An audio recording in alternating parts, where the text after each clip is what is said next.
Hi, my name is Sam Shelley. I'm the author of I Don't Dwell, this book here. I guess let's see if you can see that. It talks about how I reversed my incurable diseases that included bipolar and multiple sclerosis. And you can get a free copy of this, e-copy of this book over at my Head Trash Anonymous group on Facebook. Or you can go into my website, don'tdwell.org. Tonight I was going to talk about chapters 4 and 5. Last week I talked about chapters 1, 2, and 3. So I'll just do a quick recap on those 3 chapters. Then we'll dive into the 4th chapter and the 5th chapter. So the first chapter really talked about, growing up with a bipolar, how I was hit by a van when I was 6 years old that nearly killed me, and I almost bled out from that accident. So chapter 1 talks about my early lifehood challenges, I guess you could say. And then chapter 2 talked about, at the age of 37, I lost the ability to walk from multiple sclerosis. Then chapter 3 talked about, the state of exploration, of not allowing the mind to close down from these new experiences, but to actually allow ourselves to have new experiences. Because if you tell yourself to do yoga, the mind say, yoga, I can't do yoga. The mind will start creating all these stories that you can't do yoga without actually trying yoga. And that could be the same thing. I went on a ghost hunt, which changed my life. And your mind could be saying, ghost hunt, that's not real. Well, how do you know if you've never experienced it? So chapter 3 really talks about having the experiences of not allowing the mind to guess, but actually having those experiences. Because you never know. I see that ghost hunting changed my life. It opened me up to another reality that I didn't know was out there. And through that ghost hunt, I discovered meditation. And I talked about this in chapter 3 of the book, that my meditation practice is very simple. And the way I discovered meditation was, like I said, through ghost hunting and myself being curious, like, what did I experience out there? What was that? And reading some books. And then one of the benefits was inner peace. I was like, I need that. And I began a very simple meditation practice. I'll just show you really quickly my meditation practice, so you're a little bit up to speed if you don't have a chance to watch the earlier video. But my meditation practice was simply sitting here, closing the eyes, sitting in silence, allowing the body to relax. If the mind starts going into the storyteller land, just come back to, where are your feet? Where are your hands? Or follow your breath. And just keep allowing the body to relax. If the mind starts thinking this story, don't judge yourself. Don't be critical of self. Simply come back to this moment, to my voice, to your feet on the floor, to your hands, to your breath. Whatever works for you is perfect. We're just simply trying to pick gaps into the thought stream. So that was the simple meditation practice. You can just open your eyes, and that was it. If you do that practice every day, science has actually proven 1 minute of meditation a day, which we just did, actually causes physical changes within the body. Because the genes that are turned on begin to reset at 3 weeks. And that was a big part of my healing, was the genes turning off, because they had those 5 incurable diseases with bipolar and multiple sclerosis. So what I also talked about in chapter 3 was journaling. After meditation, just write down thoughts that come to you. Because I was journaling, but I didn't realize of the deep wisdom that was coming through me. I just thought it was just ego dumping, so I would just write it and basically forget about it. But when I went back and wrote this book, I have an appendix A here, which just makes the whole book worthwhile, just this wisdom alone. If you just meditate and contemplate these phrases, it will make a difference. Here's one at random. Let's see. Okay, this is a good one. This really was my journey. Allow the mind to grow quiet and allow the higher wisdom to flow within through you. You are connected to the universal consciousness. Use it to your advantage. Realize, allow the mind to grow quiet through a meditation practice. Allow the, I would say, deeper wisdom to flow through you. This really deep wisdom that's always connected to the universal consciousness. And if this is a question to you, this is how mediumship works, how psychics work. They're tapped into that universal consciousness. They're just reading the clouds, if you will. Or they're just reading other perfect spirits, if you will. And I talked about this in chapter 3. What really shifted me out of my mind was hearing a voice say, perfect spirit. After about 3-4 months into meditation, I simply heard a voice say, perfect spirit. I'm like, that's it. My spirit is fine. It's simply the body that is damaged. Then I had a knowing that all was well. All sense of fear simply went away. So chapter 4, I believe, is all is well. Let me just confirm that. I think that is because it's this book. Yeah. So chapter 4 is all is well.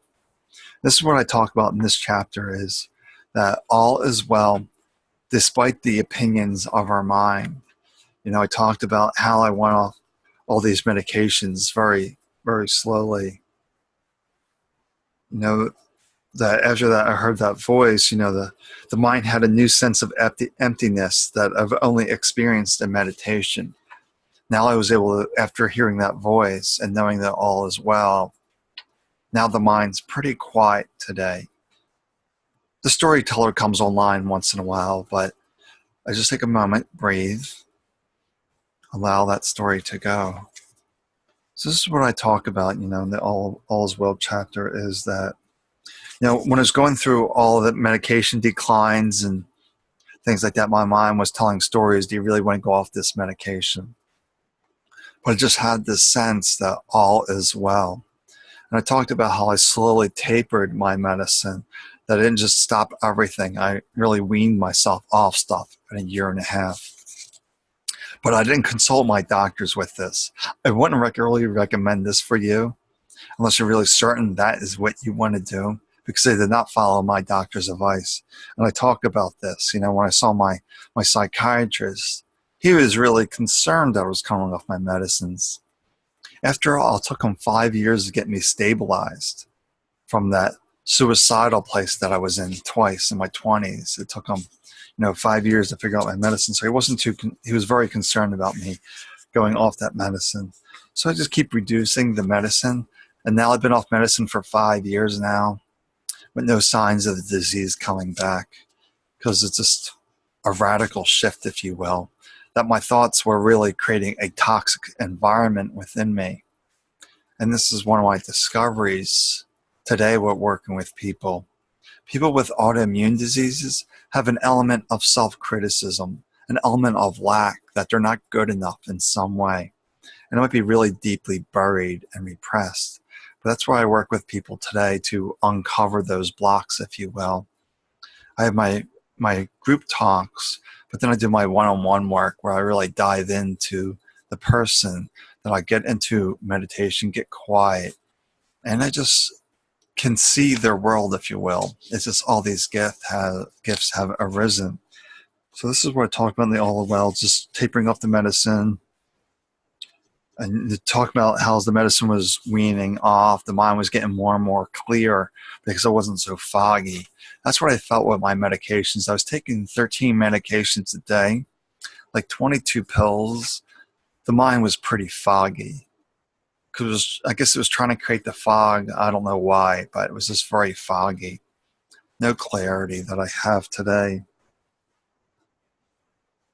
Yeah, so it was kind of interesting here that I talk about was this chapter, All Is Well. After I heard that voice, a couple days later in the mail, I got some photographs of myself. You know, like a young boy, very young boy, to like an 8-year-old boy, 10-year-old boy, to like a 12-year-old boy, 15-year-old boy, and then maybe late teens. So I got these photos in the mail rather randomly. Wasn't expecting them. It was just a few days after I heard that perfect spirit. But then I was talking about this, to do an experiment in your book, in the book here. So what you want to do with those so you want to find some old photographs of yourself and just lay them out and notice all your different bodies. Just really lay out these old photographs and notice the different bodies and ask yourself, where did I go? That's what I did when I had those old photographs. I laid them out. I looked at all the different bodies and say, where did Sam go? Where did he go? Obviously, all these bodies are different, but the person that was Sam never changed. The one who sees through the eyes, the one who speaks, the one who hears, that awareness, that consciousness never changes. It remains steady. It was never born, never dies. Only the body is born and dies, but this perfect spirit remains. That's what I come to realize today, is that when I was ghost hunting, it was perfect spirits without bodies. That's all a ghost is. Simply a spirit that has dropped their body.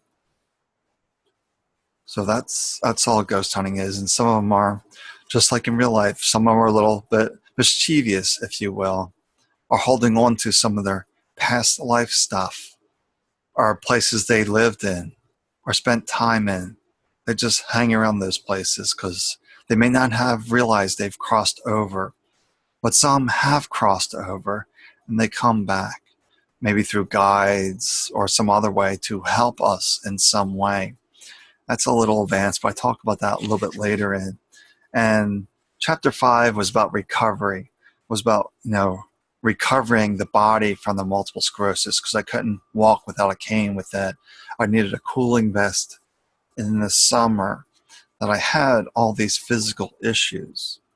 So maybe 2-3 months after I heard that voice and was tapering off my medicine, I was making other changes too, like less caffeine, drinking more water, watching less TV, really just trying to bring the body back into harmony, back into balance, if you will. So then I heard this voice, because I just heard his voice within me, this deeper wisdom. And I talk about this today a lot, that we know what is best for us. This mind is simply guessing what's best for us. But when this mind goes quiet from the head trash, this intuitive voice or insights, maybe for you it would be an image, a song, will guide the way forward.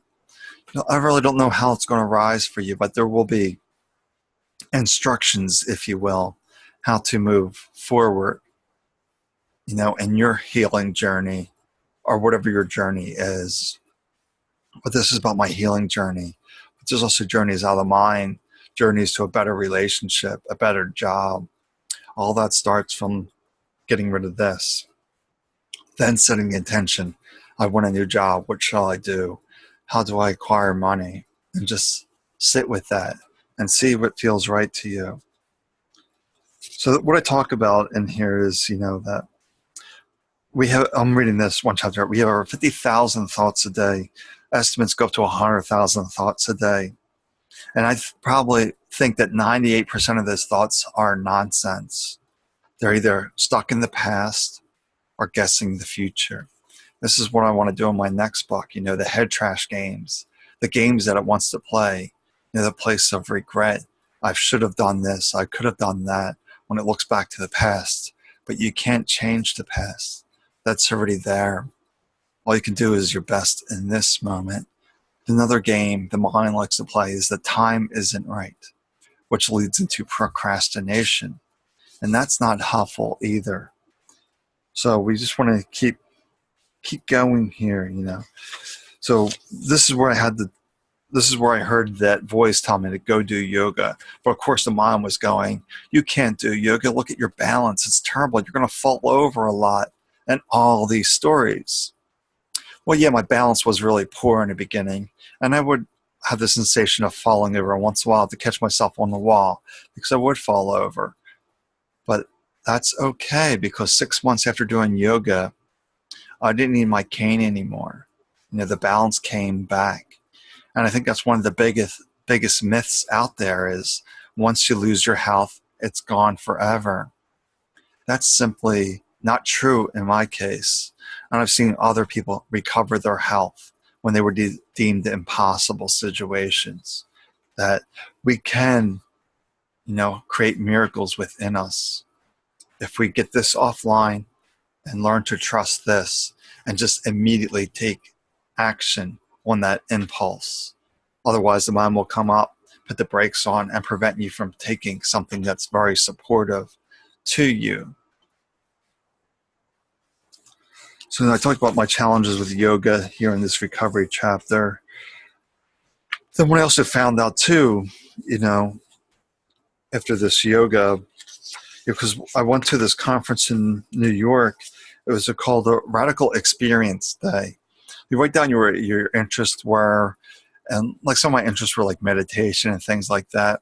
And the organizer will send you to these events that you didn't know about throughout the city to have some more experiences according to your interest. Well, anyhow, they signed me up for juggling as a meditation practice class.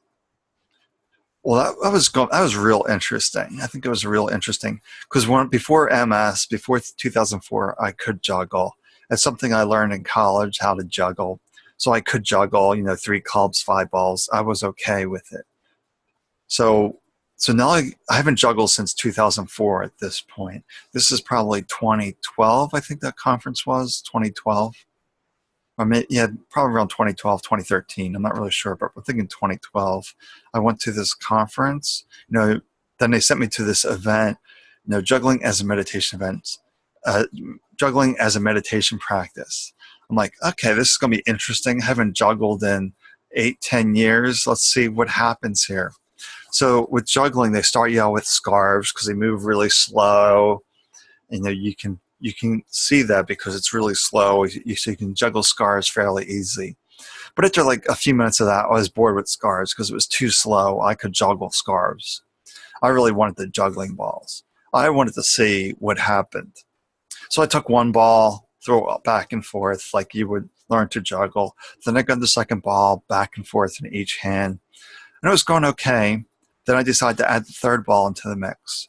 And I say within 10, 15 minutes, I was juggling 3 balls once again.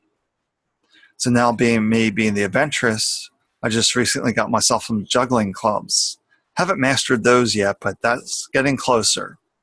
But I can juggle balls, and I'm working on clubs. And if you go on YouTube, you can see me juggling 3 balls. So eventually in time, I'll have a YouTube video with me juggling clubs. Clubs are a little more adventuresome because they spin, and you have to catch them a certain way. So a little more coordination in them, but that's okay. No complaints because I lost all my coordination in 2004 with multiple sclerosis. From the MS, I could not walk. I could barely see. I just had all these problems and issues. So now that the coordination is coming back, I'm retrying new things, new skills, see what they can come back. The body is very, very adaptable. So this is what I put in here in the book, was to try something new. Try something where the mind is telling you you can't do that. Especially yoga. That's a lot of guys don't like to do yoga. It's a girl thing, I guess. Or mostly the yoga classes are a lot of females in them. And some men are uncomfortable in that. But yoga really changed my life dramatically. So I recommend everyone to try yoga. You don't really know until you try.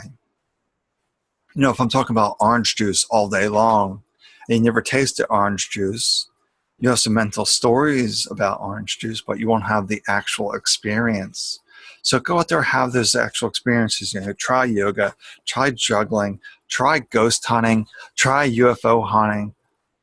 Try new things, have new experiences. Take an art class, take a knitting class.